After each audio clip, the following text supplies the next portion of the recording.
Halo, salam properti. Saya Ali Tranghanda, CEO Indonesia Property Watch. Saat ini kami bersama Pak Welly Yandoko, ya, Executive Vice President Consumer Loan Bank BCA. Ini thank you loh Pak. Ini Bapak waktunya pasti sibuk ya. Ini kita masih diberi kesempatan untuk berdiskusi ya dengan Pak Welly langsung ya. Jadi tadi kita udah langsung aja nih Pak, kita santai. Silakan. Kita santai aja Pak. Ya. Tapi momen ini sangat berharga ya buat pemirsa semua, karena ini kita akan membahas mengenai tren mortgage Pak ya, kepemilikan rumah di Indonesia seperti apa. Nanti kan Pak Welly akan sampaikan dari sisi Bank BCA gitu Pak ya. Betul. Tadi kita sebelum ini kan kita sempat ngobrol nih. Iya. Saya sebagai orang awam Pak, saya penasaran sebetulnya. Kalau BCA ini kan bunganya terkenal sangat rendah, paling rendah mungkin ya, kalau bisa dibilang seperti itu. Dan itu pasti tidak terlepas dari cost of fund, kalau kan bilang kayak gitu kan ya. Jadi biaya apa itu kalau cost of fund itu biaya modal lah, pembiayaannya ya. Betul. Itu gimana Pak ya Bank BCA bisa mengelola seperti itu, dan tadi sampai berapa Pak? Bisa 0,18, sangat efektif lah. Gimana Pak Welly ya? Begini Pak, kalau kita ngomong cost of funds itu ya memang terdiri dari beberapa komponen ya Pak ya. Apa yang men-trigger cost of funds kita itu memang sangat kompetitif, itu tidak lain dan tidak bukan didasari bagaimana penetrasi dan awareness BCA selama ini. Ya mungkin kita memposisikan BCA itu sebagai adalah ya bank transaksional banking. Ya, bagaimana membuat bank transaksi itu jadi efisien gitu Pak? Ya artinya ya kita ya punya sumber dana yang sangat murah. Ya itu men-trigger kita menjadi efisien. Nah sumber dana yang murah itu tentu didorong atau kita kumpulkan menjadi satu awareness yang bagus itu terdiri dari berbagai resources yang kuat. Salah satunya adalah kita harus memberikan kepastian, ya, keamanan, kenyamanan dan kecepatan dalam bertransaksi. Nah, untuk mewujudkan ke beberapa hal ini, ya kita harus mempunyai satu ya resources yang kuat. Dalam hal ini kita harus punya sumber daya manusia yang kuat, kita harus punya IT yang kuat. Ya, sehingga keempat hal itu lengkap dengan adanya dua resources tadi. Nah, baru ya dilengkapi ya nanti dengan layanan dan yang itu udah pasti dikuasai BCA ya, SDM, ya, IT. Kita bangun lah, Pak. Kita bangun ya artinya tidak langsung hanya terjadi dalam satu hari. Ya kita bangun bertahun-tahun, ya kita butuh waktu. Ya mungkin ya first 5 years and then followed ya second ya 5 years more, and then ya mungkin kurang lebih ya 15 years lah Pak kita membangun ini. Iya, udah cukup lama ya. Akhirnya sekarang menjadi satu awareness, menjadikan itu awareness yang saya pasti penasaran saya itu. Dengan bunga BCA tuh kalau apalagi pas ulang tahun BCA ini udah baru ulang tahun ya Pak ya. Iya. Udah tadi keliling juga nih Pak Welly, ini sibuk sebenarnya. Enggak lah Pak. Jadi udah keliling tadi di berapa ada Expo Vaga apa ya kita ada kalau di bulan Februari tepatnya di ulang tahun BCA kita selalu memberikan satu momen yang berharga kepada nasabah tercinta kita ya berupa ya event BCA Expoversary. Ya BCA Expoversary. Nah kita lakukan serentak atau di waktu yang bersamaan, tidak lebih di bulan Februari. Ujung-ujungnya mungkin lewat sedikit ya di Februari masih oke, supaya atmosfer daripada ulang tahunnya ini tetap terjaga. Ya, makanya ini kebetulan aja kan, udah tadi sibuk-sibuknya udah mulai agak longgar Pak ya. Nah, di ketika ulang tahun BCA itu kan bunganya mulai 2,66. 2,66. Ini kita masih penasaran sebenarnya. Itu memang enggak. Ya kalau saya bilang ini nggak rugi kan gitu Pak ya. Betul-betul di 2,6 karena cost of fund-nya itu kan Pak ya. Ya betul. Mungkin balik lagi tadi sedikit terkait dengan cost of funds ya kita memang memberikan gimmick 2,66 untuk ya tahun pertama. KPR ya fix 1 tahun pertama. Nah, kenapa kita bisa memberikan semurah itu? Ya satu tentunya bagian daripada apresiasi kepada ya nasabah yang loyal ya untuk yang selama ini berhubungan dengan BCA. Nah, kedua kita bisa berikan di angka yang murah itu karena memang ada ya komponen cost of funds yang murah. Artinya ya kita masih oke lah untuk berjualan di angka 2,66 yang ya tadi mungkin saya singgung sedikit kepada Bapak, break even point pun oke. Artinya tujuan kita ya memberikan kredit ini tidak hanya semata-mata untuk mencari profit. Ya bagaimana juga kita berperan di dalamnya memberikan ya penetrasi kredit itu sendiri. Sehingga ya satu, ya kita pertumbuhan portofolio kredit itu juga bertumbuh, ya. Kemudian yang kedua, kita automatically juga bisa membantu nasabah dalam memenuhi kebutuhan huniannya. Ketiga, bagian daripada komitmen kita untuk ya membantu atau mendongkrak pertumbuhan ekonomi nasional. Ya khususnya kita tahun 2 tahun terakhir ini kan kita ya berkutat di dalam kondisi pandemi, Pak. Pertumbuhan waktu pandemi gimana Pak sampai saat ini di BCA? Sangat positif ya Pak ya. Di 2021 itu kita tumbuh kurang lebih 8%, Pak. Nah kemudian di tahun lalu ya kita tumbuh ya kurang lebih 11%. Oh, 2 digit ya semua ya. Nah tahun ini ya kita juga akan melanjutkan tren positif ini, ya kita berharap tetap di 2 digit. 2022 kan 2 digit, saya 11,sekian% ya. Ya 11, sekian.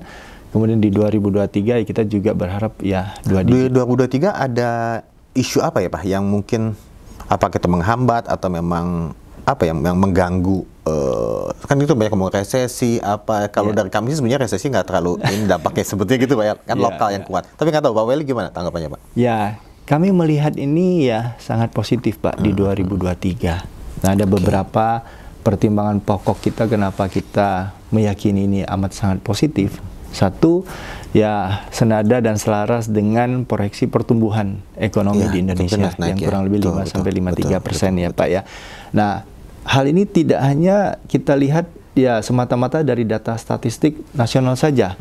Bahkan ya Asian Development Bank ya, semua dan pada ya sudah memproyeksikan ya akan positif ya. Dan angkanya kebetulan juga sama. Kurang lebih ya, seperti 5% ya. Itu yang pertama Pak. Nah, yang kedua itu ya seperti Bapak ketahui, saya juga banyak belajar dari Bapak dan teman-teman ya yang ada di tim Bapak. Ya data menunjukkan bahwa backlog properti di negara Indonesia, kita itu sangat besar. Kurang lebih ya koreksi saya Pak ya kalau nggak salah 12 juta ya Pak ya. Nah dengan angka backlog yang begitu besar, saya pikir ya ini amat sangat positif dan membuat potensi pasar properti dan KPR ini tetap ya sangat-sangat ya menjanjikan. Nah, hal lain saya juga melihat bahwa kalau lebih luas lagi kita melihat bagaimana ya rasio mortgage kita terhadap PDB. Iya, masih 3%. Rendah sekali Pak. Ya kalau nggak salah 3 point something ya. Kalau kita bandingkan dengan Thailand 20-an persen. Apalagi Singapura Pak ya. Ya apalagi Singapura kalau nggak salah 44% ya. Ya mungkin lebih ya Pak ya. Nah ini ya kita juga harus ya bergandengan tangan ya untuk melakukan penetrasi sehingga ya mortgage ratio ini akan bertumbuh dengan baik. Nah saya menggelitik nih. Saya nggak tahu apa sensitif atau nggak buat BCA. Kalau kita bicara overall masyarakat kita yang belum punya KPR Pak, itu mungkin kan di range-nya kan di ya let's say di 500 juta ke bawah lah gitu ya misalkan ya. Tapi ini kalau kita lihat nih tiket size BCA kan di 1,5 miliar kalau gitu rata-rata mortgage pencari KPR-nya ya. Nah itu gimana cara BCA bisa mensupport juga, mendukung juga untuk yang apakah itu kita bicara milenial atau golongan menengah itu mau punya rumah Pak? Karena ini kan mungkin terlalu tinggi buat atau gimana dari profiling konsumen BCA? Mungkin kita harus, ini pertanyaan yang sangat bagus Pak ya. Kesempatan bagi saya juga untuk bisa menjelaskan kepada para pemirsa. Thanks banget ya Pak ya. Nah 1,5 miliar tiket size itu tidak semata-mata kita hanya bergantung kepada satu produk dan fitur. Yang saya bisa jelaskan di sini, produk dan fitur BCA itu kan bermacam-macam Pak. Ada KPR pembelian, ya, ada KPR refinancing, ya, ada KPR renovasi.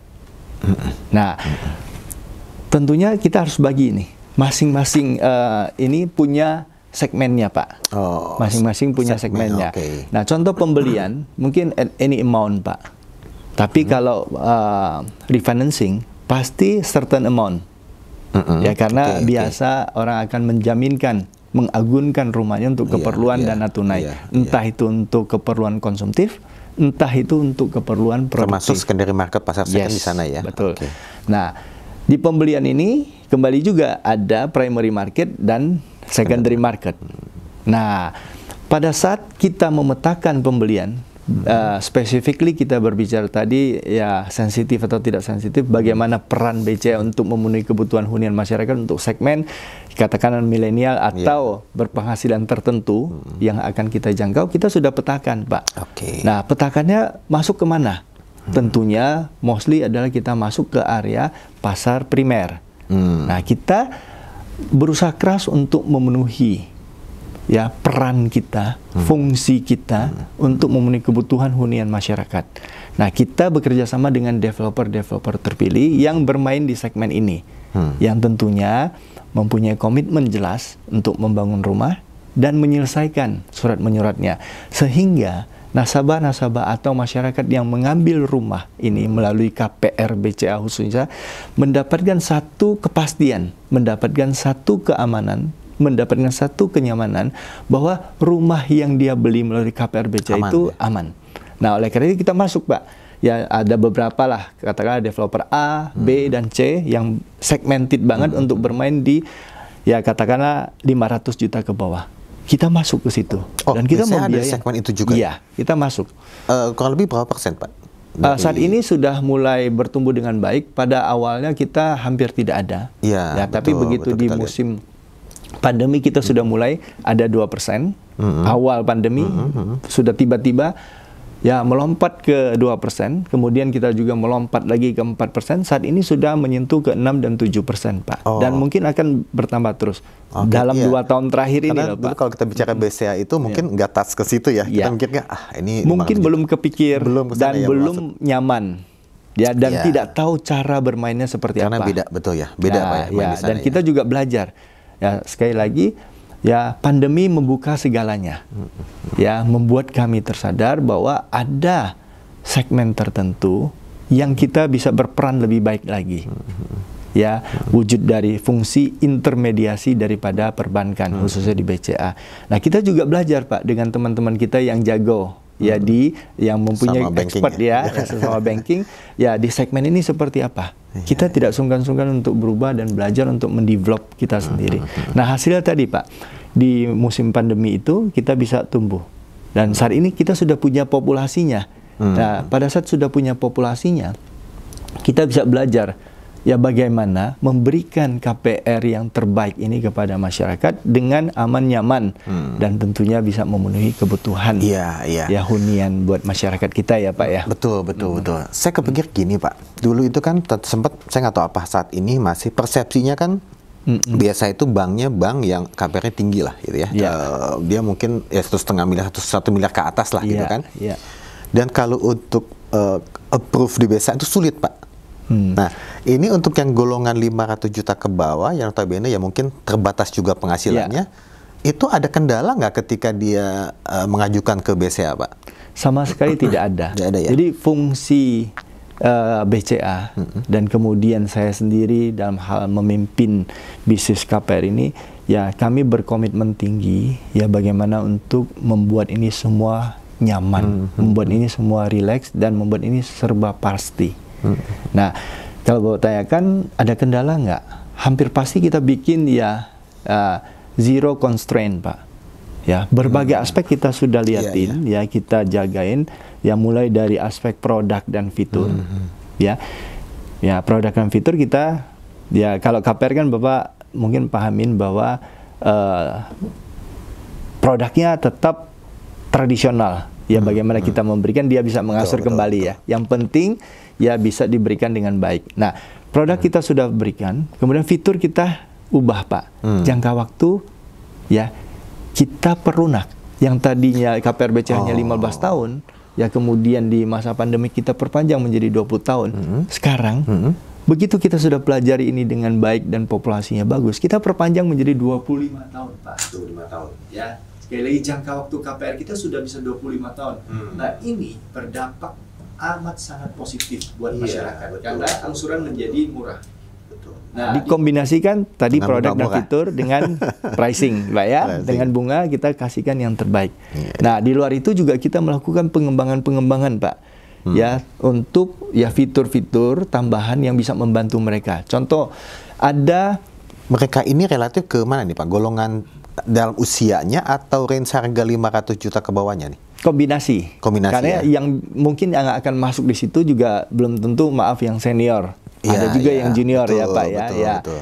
Pada saat dia masuk ya bersinggungan dengan umur tertentu, let's say ya kita kembalikan, saya mungkin definisi daripada milenial kan masing-masing punya definisi Iya, sendiri, iya, Pak ya. iya. Nah, let's say misalnya kita kunci di kita, katakanlah kita sepakati ya milenial itu mungkin maksimal di 40 tahun. Ya.